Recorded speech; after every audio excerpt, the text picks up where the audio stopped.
This week there was the long expected developer Livestream, where the team went into the details for sim update number 16 for Flight Simulator 2020 and sim update number 3 for Flight Simulator 2024, but besides that they also discussed several other topics. In this video we're gonna highlight those topics, but also look at the reaction of the community based on community posts which were, let's say, done either during the webcast or after the webcast. But first, let's roll the intro.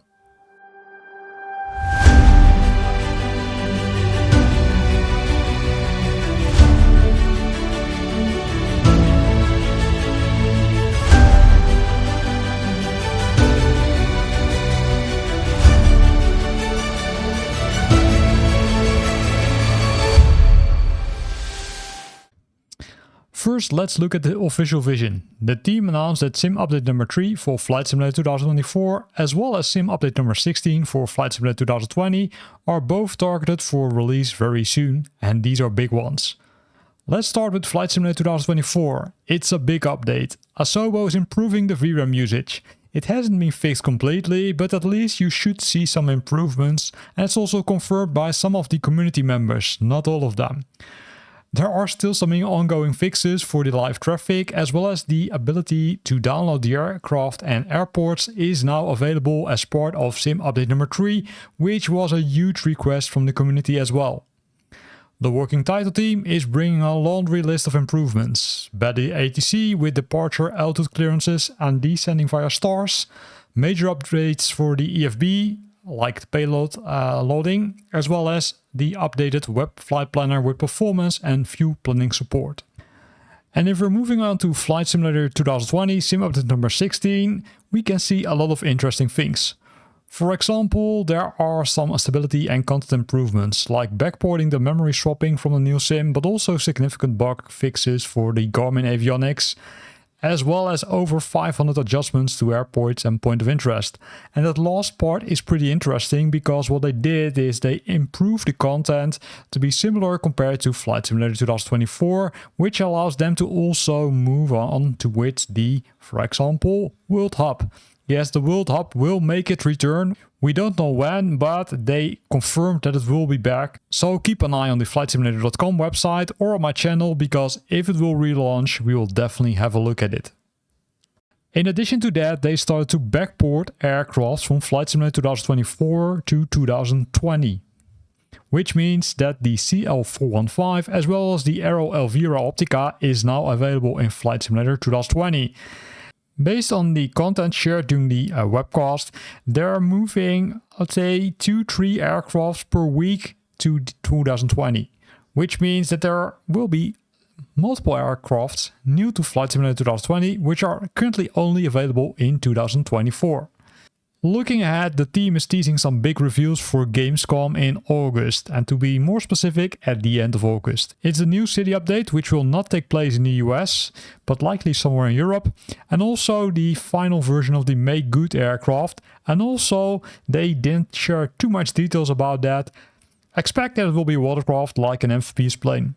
So the official story is one of progress fixes and bright future with plenty and new toys on the way. But while the developers were looking towards Gamescom and beyond, the community was looking at the here and now, and the picture they see is not nearly as rosy. For many, the optimistic future feels a world away from the problems of today.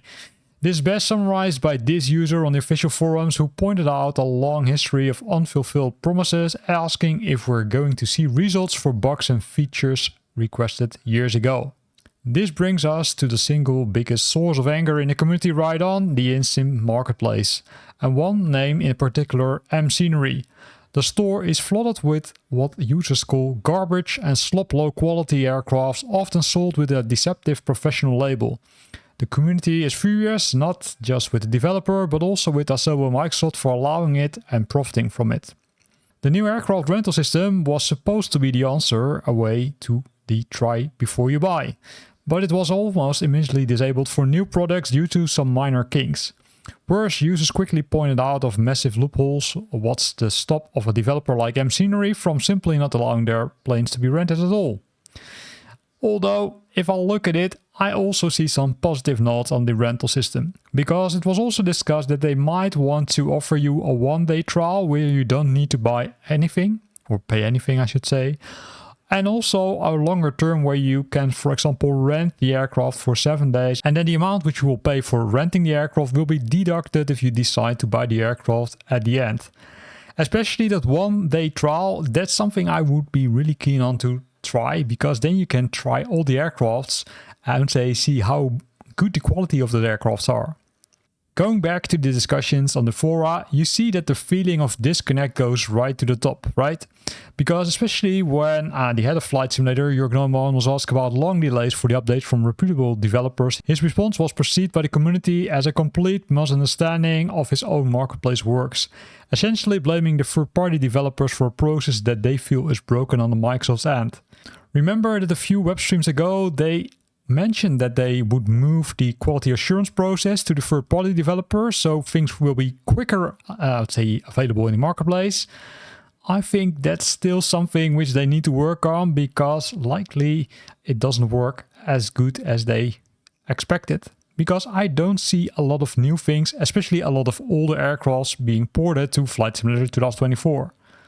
It's a similar story for the core gameplay, right? The career mode was a headline feature for 2024, and the team also confirmed that that was indeed something which they didn't expect. The career mode appears to be a huger success than they expected, but the team just confirmed that adding new airliners to the mode, something players are desperate for, is on holding indefinitely due to some technical challenges. And mainly it had to do with measuring the speed of the aircraft, which is kind of complicated because they're using different variables for it. They also explained the story about the wind which comes from the back, right? The tailwind, which could cause some, serious issues, which currently prevents them from adding more airliners. However, I do think that they take this seriously, and hopefully we can see some more career modes available very soon. This likely also explains why the Xbox is, kind of the popular system to play on, because the Xbox, that's where you will see likely the career mode to be used the most. And if you look at everything, right, all the discussions which are ongoing, it's the bug depth, the major issues from performance drops on landing to completely broken Xbox controls, having persisted for months. The community feels it traps in a cycle when the most important fixes are always promised for the next update. An update for these issues never seems to come. As one user put out, we just keep rolling in the most important ones in front of us. And I would say, although I agree a bit with it, I do see some improvements which are definitely added to those sim updates. And also brings the question, okay, what after sim update number 3, right? We know sim update number 4 will also be released somewhere in the future. And during the webcast, they also confirmed that sim update number 4 will also contain a lot of fixes, but after that, they will start to look at new things. And the question is, are users wanting to wait for new things, or do they prefer bug fixes? Well, I likely know the answer. So, what does it all mean, right? The core issue here is fundamental disconnect between the vision being sold by the developers and the reality being experienced by the players. The peril is that this disconnect is eroding trust. A flight simulator ecosystem relies on the faith of its players, and it's crucial its third-party developers. If they lose confidence in the platform stability and the fairness of its market, the entire project suffers. A buggy sim with a broken storefront is not a healthy platform, no matter how beautiful it looks. But the potential is still immense, right? The core technology is incredible.